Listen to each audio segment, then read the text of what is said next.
Well, ageism is very simply stated is the discrimination against someone based on their age. And the Age Discrimination and Employment Act from 1967 actually puts people at 40 or in a protected status. I find it interesting because it was the Employment Act was created in 1967, and they did a lot of research prior to writing it.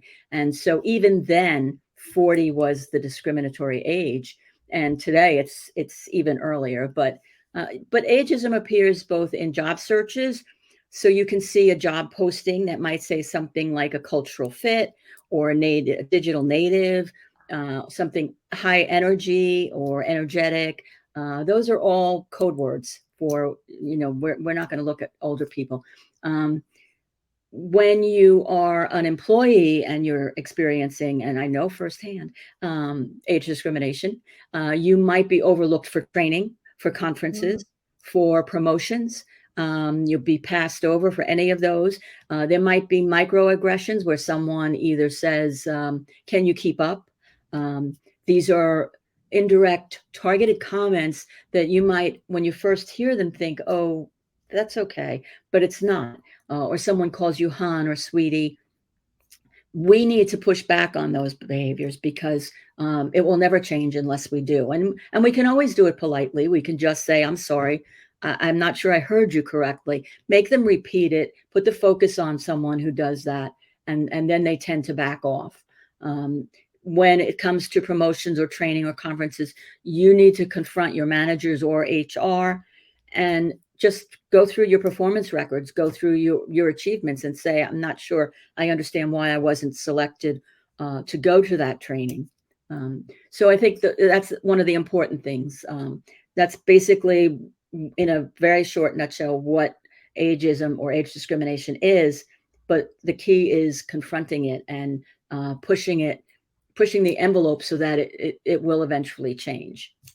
That's a great overview of it. It is a very layered concept, right? There are so many. You just listed, at least 5, probably more different issues to be thinking about. So let's start with this. I've got a question from an attendee.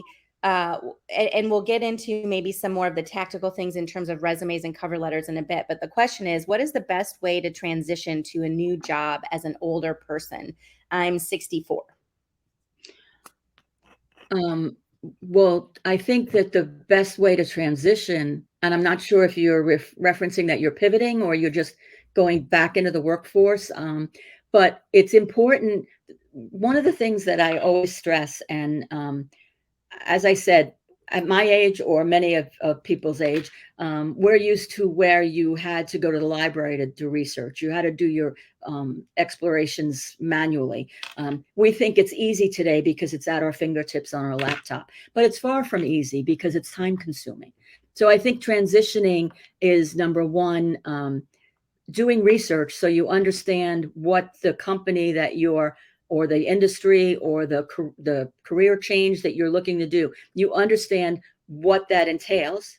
You understand the mission of the company, if it's a specific company, you understand their challenges.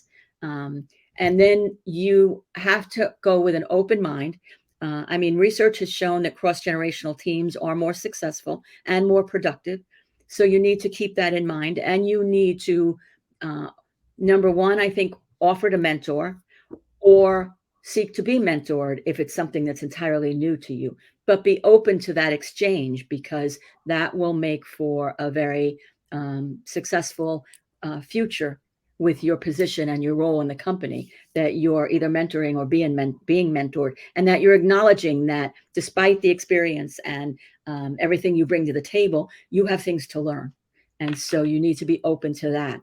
Again, if there's any of the microaggressions or any type of pushback that you need to do, you should, because no one wants to work in an environment where that is taking place without altering it. So you should. But as far as transitioning into the role, I think you need to go with an open mind and a lot of knowledge and a good attitude. Be energetic, be passionate about what you're doing and what you're stepping into, and that will all show. Great. I like that too, knowing and understanding that there is research done that shows that, cross-generational teams, there's a lot of validity there. And so people of a certain age bring a lot of value and perspective to a team. So that's important for us to remember. Here's some questions. I'm going to lump a few together about the basics of formulating your resume or formatting your resume to avoid being identified as an older worker. So for example, a couple questions that came in were, how much job history should you list? And do you recommend putting dates of education and previous jobs on your resume? So maybe a resume discussion can be helpful here.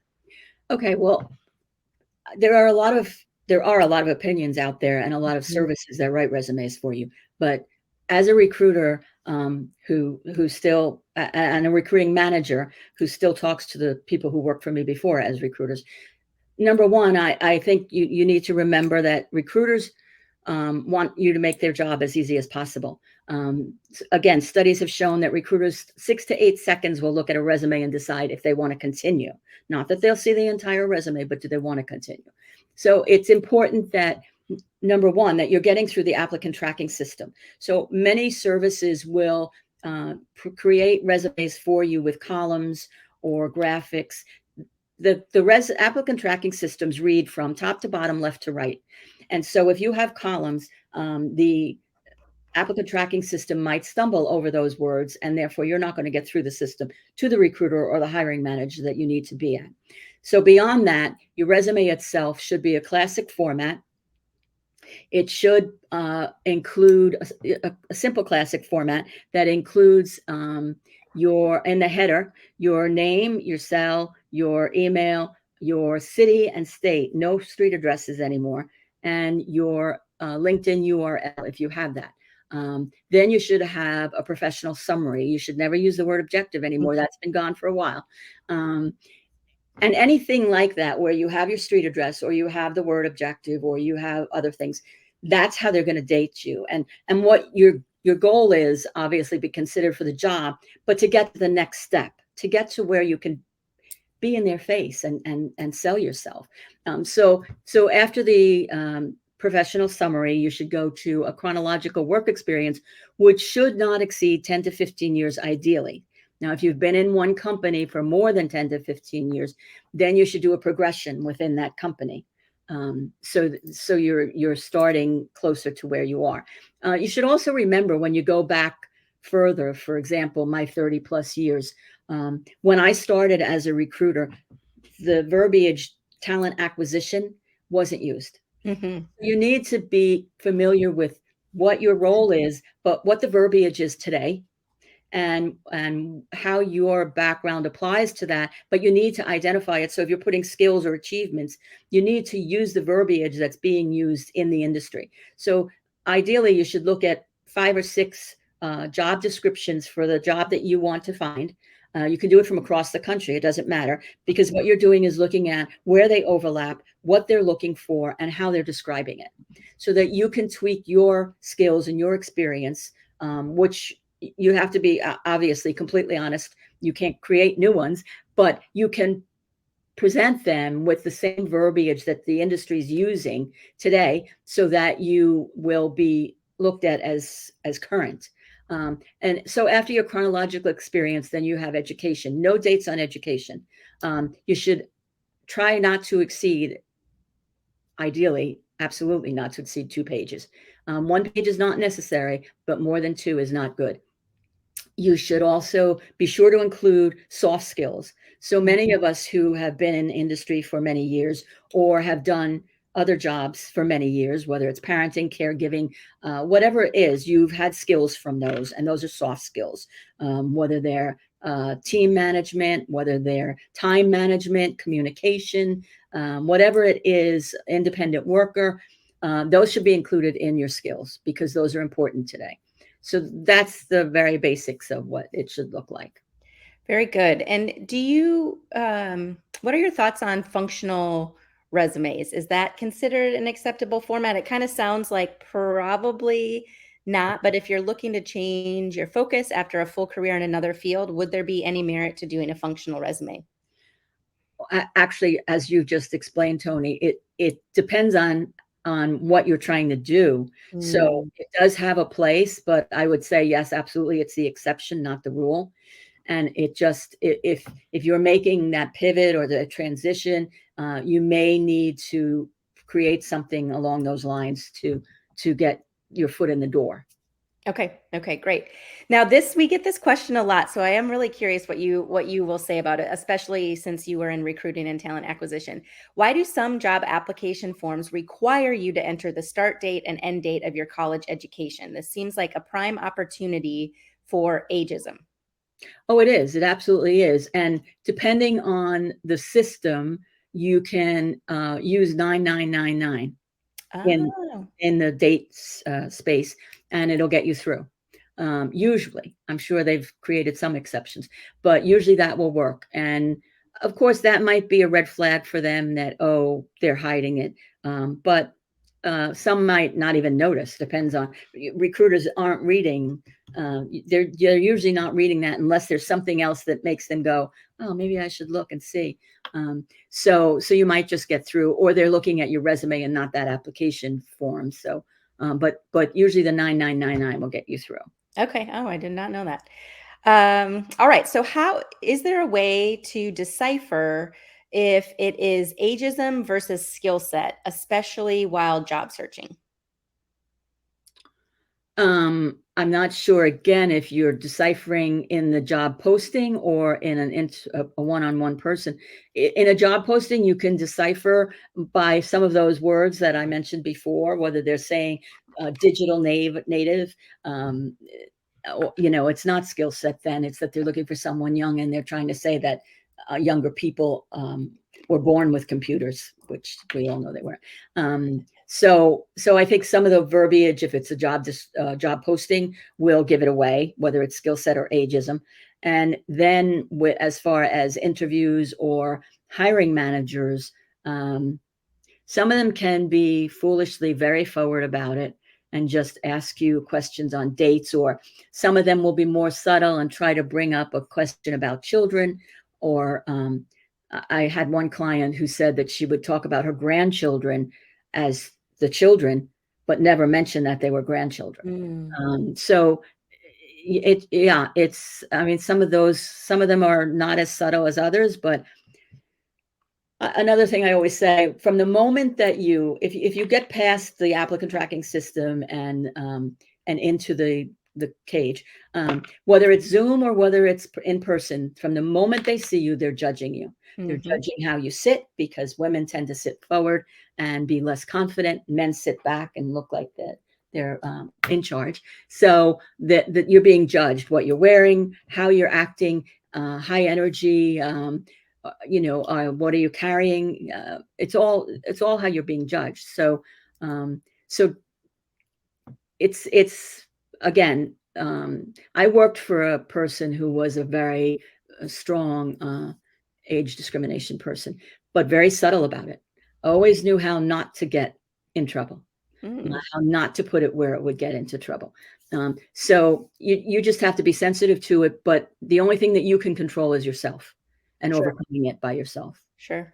So one thing above, I just had a thought, and you might have mentioned this when we were talking about resume. We put your email address on there. Do you recommend to your clients that they have an email address that doesn't have any numbers or year, anything that could be construed as a year of birth, a year of graduation, or something like that?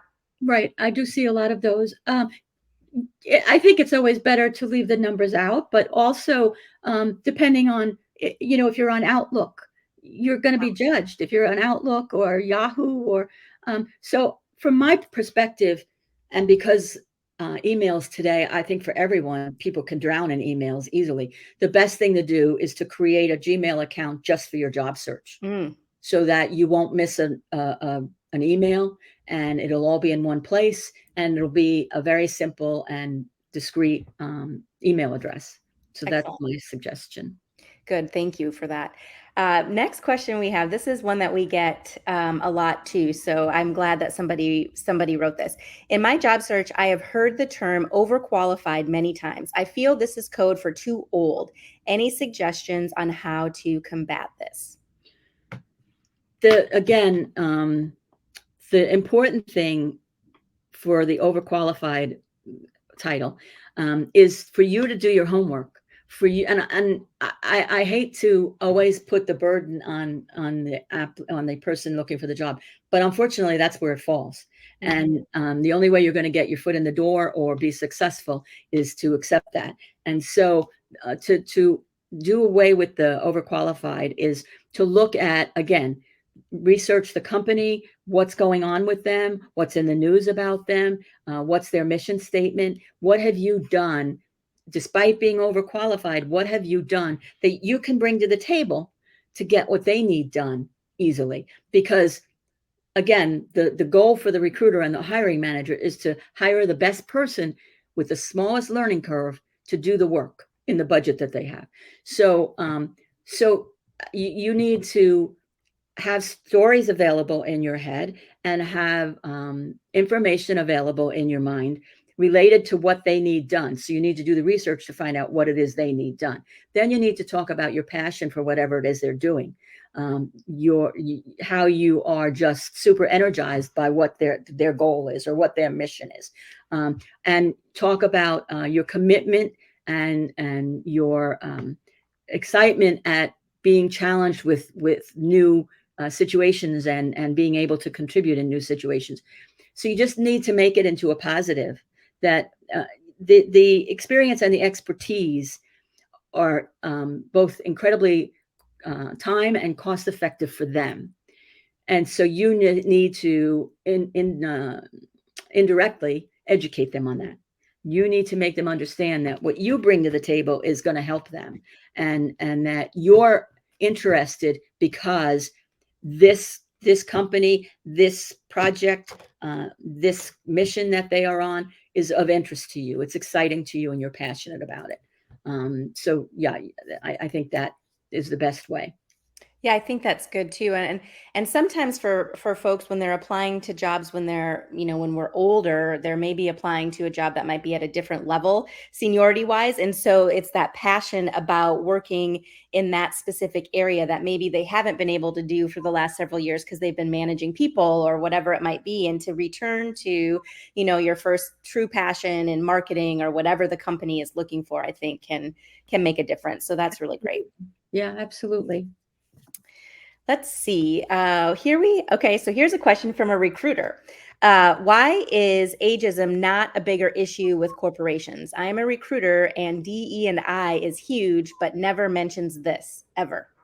Right. Well, it is the ism that no one talks about.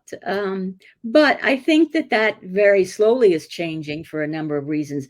I think there are companies that if you go to do certain Google searches or websites, you'll see that there are companies who have embraced older employees, who understand the value of older employees. But they're not all of them. And so as long as they can keep chugging along as they are, they're not going to be willing to change. But there's an enormous movement afoot because the average life expectancy has increased. Mm-hmm. And so we all, whether through need or through choice, will probably be working longer than we anticipated. And I think that at the other end of that, most countries, or definitely the United States, have more people getting old than being born. And so at some point, they will understand that they can't fill their jobs unless they take the value, the expertise, and what they are being offered by the older employee, because there is a lot of stability, loyalty, just ability to just run smoothly. And so until they understand that that's how they're going to have to fill their jobs. And that's the reason I say we individually, when we encounter these situations, we need to push back. We need to push the envelope and push back, because little by little it will change. But the problem is they're getting the job done. And there are some industries I know too, technology, marketing, those types of industries, advertising, where the average employee age is even younger than the overall age. And so those industries are certainly, they have a long way to go. But I think that it's just a matter of the companies needing to be educated. And a lot of the recruiters, not every recruiter, such as you're bringing up, understands the value of hiring an older employee. They're just not being, a lot of the budgets for DE&I are being cut too. So it's a challenge, but it's definitely a work in progress, and something where there is a movement that I think will make the change in front of us. That's helpful. Thank you.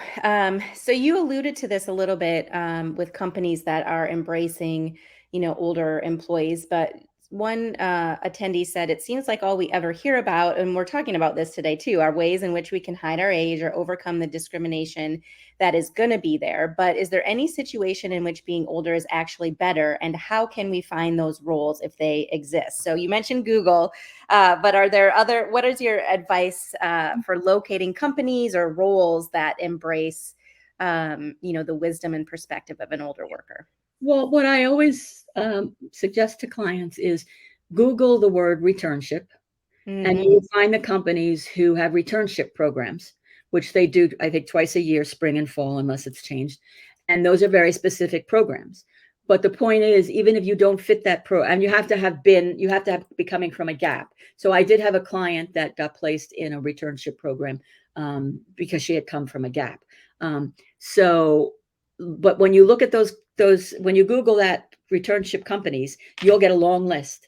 And then you go to those companies' career pages, because those companies obviously understand the value of the older employee and the knowledge that you're bringing, and the fact that even if you have a gap, it doesn't just make the knowledge and the experience any less important. So you look at that list of companies and you start looking at their career pages for positions that are appropriate for you. The other thing is there's something called the Age Friendly Institute. I write this down so I always remember it right, which has a program called CAFE, where companies have certified. CAFE is for Certified Age Friendly. And so there again, you'll see a list of companies that have been involved and participated and agreed to this program. And then you start looking at their career pages. So I think those are the only suggestions I have as far as finding companies. And I understand completely what you're saying about the burden falling on you not to share your age. Honestly, when I was working, my age was always underestimated. And until a personal situation happened that allowed them to understand how old I might be, and it was still younger than I was, everything was fine. And then all of a sudden, opportunities didn't exist anymore. So I understand what you're saying, but if we want to get the job or move ahead, we need to have confidence in ourselves, first of all, and understand our own value. I also tell clients, sit down with a piece of paper and write down everything you've done, personal and professional. Were you a caregiver? Were you a parent? Because there are skills involved in all of those things. Look at all the skill that you have and think about, when you come to the table, this is what I'm bringing. And understand your own value and have confidence in what you can offer. And if a company can't grasp that, then maybe it's not the place you should be. Then you need to look at the next company. Yeah, I think sometimes there's great power in eliminating, an organization or something that you have a sense or know or have experience through the process that it is not age friendly. Right. All right, this is a good one. We get this question a lot too. How should you include early but significant job experience on a resume, since recommendations are to include 10 to 15 years of work history? Can I convey that experience under a different heading than work experience? Well, you can convey it on after your chronological work experience. You can put previous professional experience. You can list what you've done. Again, for example, I had a client who worked for IBM. We wanted that on the resume, but we didn't want the dates. So previous professional experience, where it was, if you want that known, what you've done with no dates, just no dates. If in that description is something that they need, they'll get you. And then maybe they'll ask dates, but you don't have to put dates. The other thing is, if you have skills from previous experience, you can put them under a skills section, and there's no misrepresentation, because when you go in and they say, okay, so where did you do the breakthrough customer service program? You can then relate where you did it and when you did it, but you're now in their face and you're now making them understand your value. So I think that's two options for you. Great. All right. Looking through some of these questions here.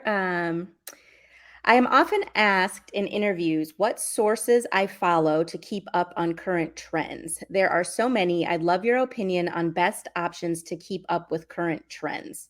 And I suppose some of this might be industry specific, but are there any general thoughts here? I think that, yeah, it probably is very industry specific. And I'm not sure if you're talking about keeping up on trends about ageism. There are a number of organizations that put out articles that are referencing these studies. I think a place where you can find a lot of information about that is on LinkedIn.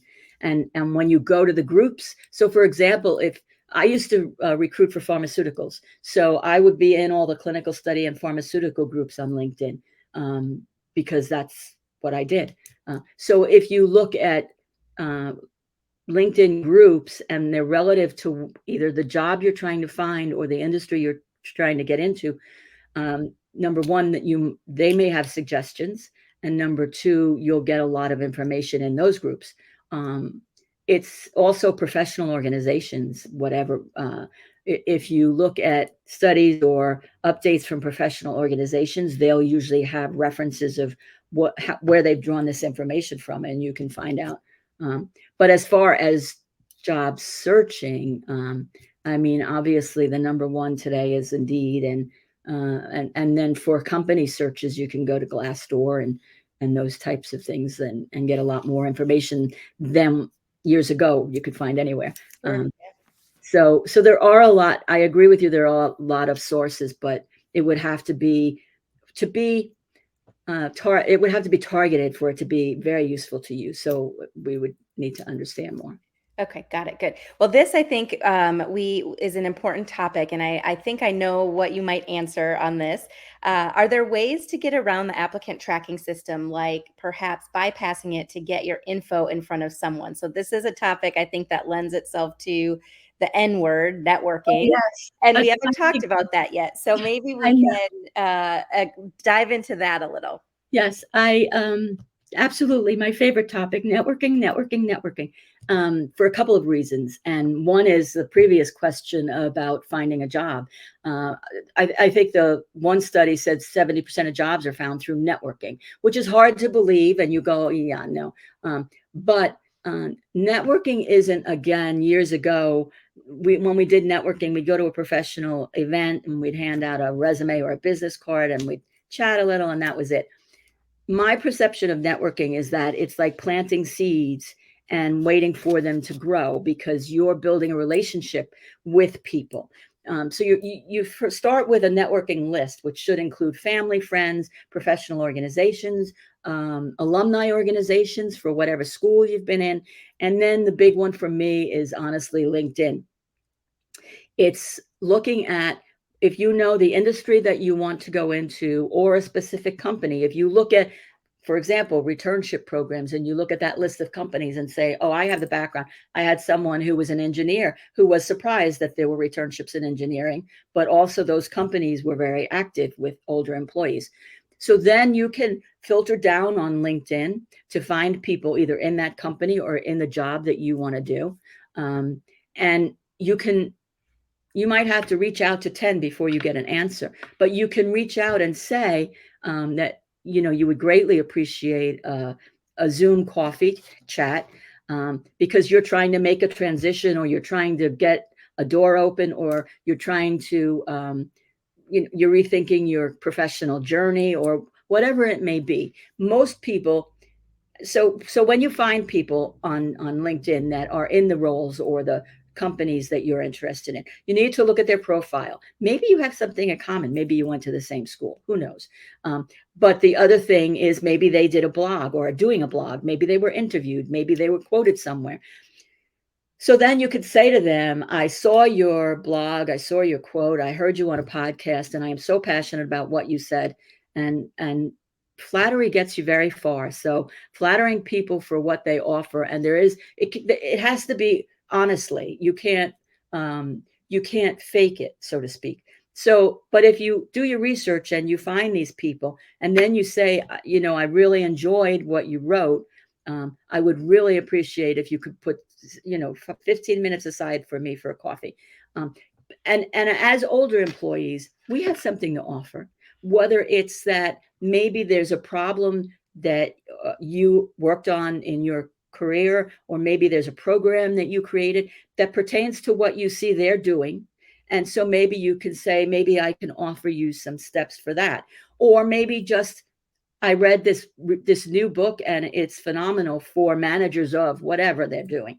So it doesn't have to be one way, and it's just looking to build a relationship. And again, you might go through 10 people who don't answer you, but then you may get the one.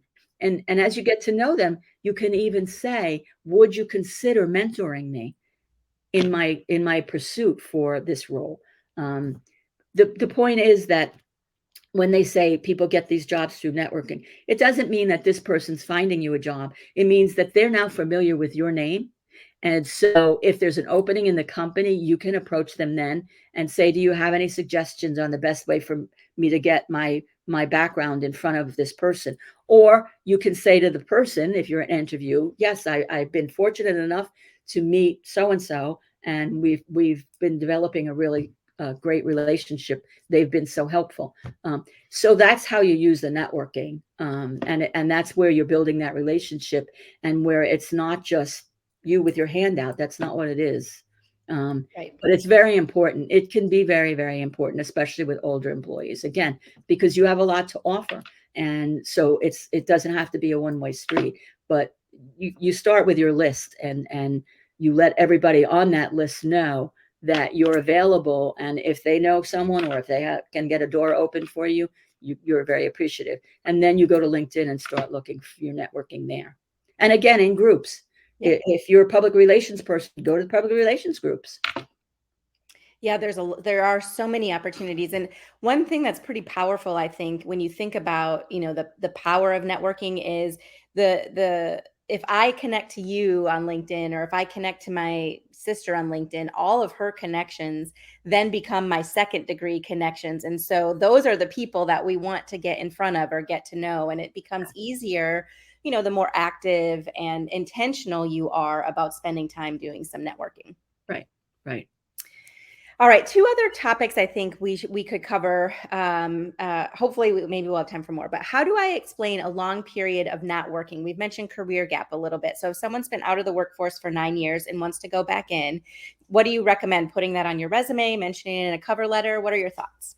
I think, again, it depends. And I hate to make this like so individual, but it depends on what you've done in the 9 years. And you should never misrepresent. And the other thing is that you always have to be comfortable with what you're presenting on that resume, so that you're confident when you get in the door. You can't feel like, oh, I didn't mention it and I can't talk about it. So it's like gray hair. Should I be gray or blonde? You should be whatever makes you comfortable. So I think you should cover it. And I think you need to think about what you did in that 9 years, because again, you acquired skills. Whether you were parenting, whether you were caregiving, you may have managed medical billing for someone. If you were caregiving, you may have managed events at school. You may have negotiated with parents, which is can be a nightmare.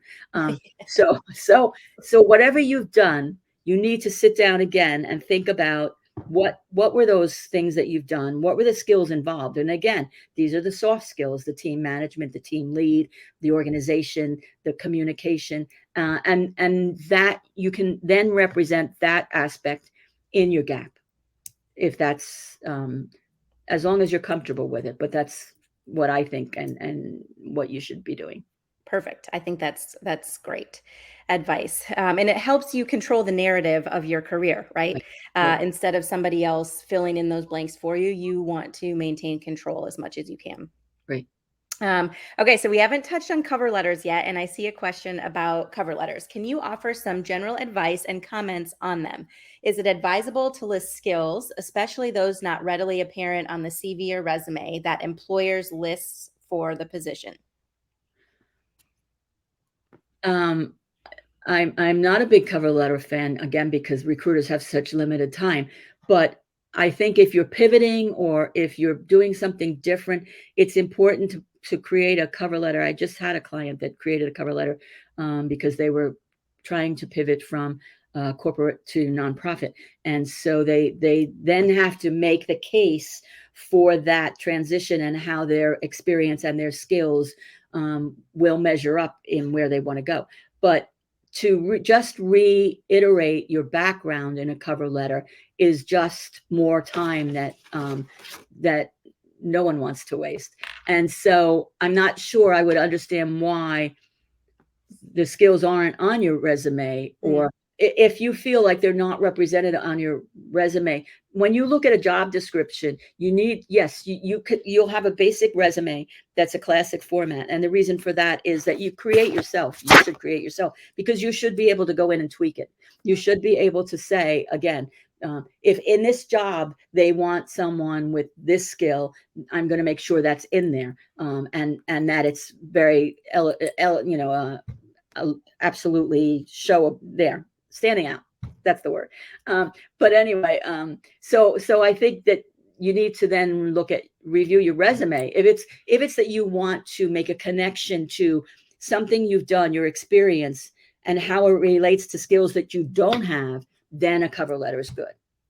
Got it. That makes good sense. Here's another question about the application form. How do you cope with requests for minimum salary required and a box on the application which requires you to put in a sum or you cannot submit the application? I was bounced from a job application process because my salary needs were over the budget, even though I stated clearly in my cover letter that salary was negotiable. I'm not sure within an application how you can get around that. So other than, again, maybe looking at, you can research, you can look at the position that you're looking to apply for, and you can go into, again, like a Glassdoor and look at salary ranges, and then you can see if the high end of the range is something that's suitable for you, or and you could put that in as a requirement so that you get through. But at the end of the day, when you get through and you get to the point of an interview, you can always say no at the end if it's remarkably less. But I'm not sure. I don't know in a specific application how you would get through that without, I mean, you could try putting in zeros and see what happens, but I don't know whether that would get you through, or putting negotiable. But if it needs to be figures, yeah, I don't honestly know how you would get through, and putting it, your ability or your desire to be negotiable in the cover letter is a good idea. But if you're way out of their range, they're still not gonna. That's why if you go, like, do the research and look at a Glassdoor and look at the salary range for that job in that market, because everything is geographics too. So then you'll have an idea whether you're out of the range, and you need to put maybe the top of the range in instead of what you were making. Sure. So yeah, that's the only thing I can suggest. All right. And just one reminder on the name of the was it Age Friendly Institute that had the cafe? Yes. Age Friendly Institute. Yes. Age Friendly Institute. Okay. And as we wrap up, how can people find you if they have questions or want to learn more a little bit about what you do and where you are? Yes. They can go to my website, which is tanagui.com. They'll have access to, they can book a free consultation on there. And if we haven't answered a question, I'm more than happy to discuss it with them on a free consultation. And also they can email me through my website. So yes, that's how they can get me. And if I could say one last thing. Yes, please. Final thoughts. I would love it. Yes. The only thing, there was a question that we didn't touch on about committing the time to the Yes. job search. And looking for a job is a job, and you have to commit the time. If you're working, maybe it's only an hour twice a week and then 4 hours on the weekend. If you're not working, it should be every day, and it should be on your calendar, whatever calendar format you use, it should be there, because if you don't commit to it and spend time, one of those days networking, one of those days searching, one of those days researching, you'll never make it. So that's all I have to say. And No, thank I you. think that's great. And I think that's a really good way to round out this conversation, is that committing the time and actually, the commitment happens when you list it somewhere, right? You put Yes. it on your calendar, you make your to-do list. One of the things that I like to do is make my to-do list at the end of my workday for the next day. So when I sit down, it's all there and ready and I can get started. So whatever works for you, whatever you're going to be able to manage, make sure that you have it written down so that you can commit to it and stick to it.